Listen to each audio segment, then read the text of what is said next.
High বন্ধুগণ, শুভ সকাল। সবাই কেমন আছেন?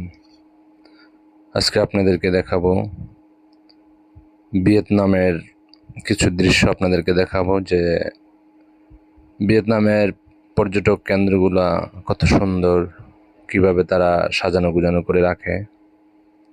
মানে এক কথায় বলতে গেলে অসাধারণ বলা বাহুল্য। এই যে আমাদের এই শিপটা লা কাস্টেরিয়া, এটাতে আমাদের চলাচলের জন্য যেই শিপটাতে আমরা নিয়েছি, এই যে উনি হলো এটা অ্যাডভাইজার। উনি লোকেশন লেকচার দিচ্ছে, সবাইকে বোঝাচ্ছে কিভাবে কি করবে, কখন কোথায় কি হবে, খাওয়া দাওয়া বিরতি ইত্যাদি স্পটগুলো ঘুরাবে, সেই বিষয়ে সবাইকে ট্রেনিং দিচ্ছে। আমরা হলো 10 জন।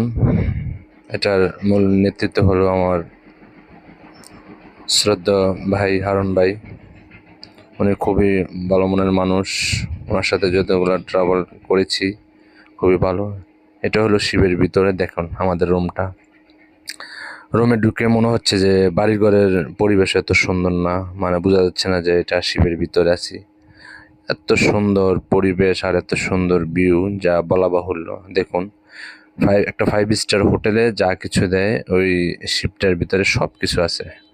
টিভি, এসি, ফ্রিজ সব কিছু আছে ওখানে। আমাদের দুজনের একটি বেড এখানে। আমি আর তাকাব্বর ভাই ছিলাম। এই যে দেখুন বাহিরের দৃশ্য কত সুন্দর, চতুর্দিক দিয়ে শুধু পাহাড় আর পাহাড়, নদীর মাঝে যে কি কি ধরনের পাহাড় তা কাউকে বোঝানো যাবে না। মানে এত অসাধারণ পরিবেশ, আল্লাহ পাক এত কুদরতিভাবে এত সুন্দর করে এই দেশটাকে সাজিয়েছে। অনেক সময় শুনতাম যে ভিয়েতনাম খুব গরিব দেশ, না আসলে খুবই উন্নত দেশ। এই যে দেখুন, এটা একটি ওয়াশরুমের দৃশ্য। মানে বোঝা যাবে না যে শিবের ভিতরে এত সুন্দর, এত পরিপাটি ফ্লাশ, হ্যাঁ, যা বলা বাহুল্য। গোসলের সব কিছু এখানে আছে, মানে অত্যাধুনিক পরিবেশ। আর ওখানে ভিতরে ঢুকলে বোঝা যায় না যে আমরা শিবে আছি। দেখুন এই যে সব কিছু, একটা রুমের ভিতরে সব কিছু দেওয়া আছে। মানে পরিবেশ পরিপাটি যে এত সুন্দর, এটা বাসায় বোঝানো যাবে না।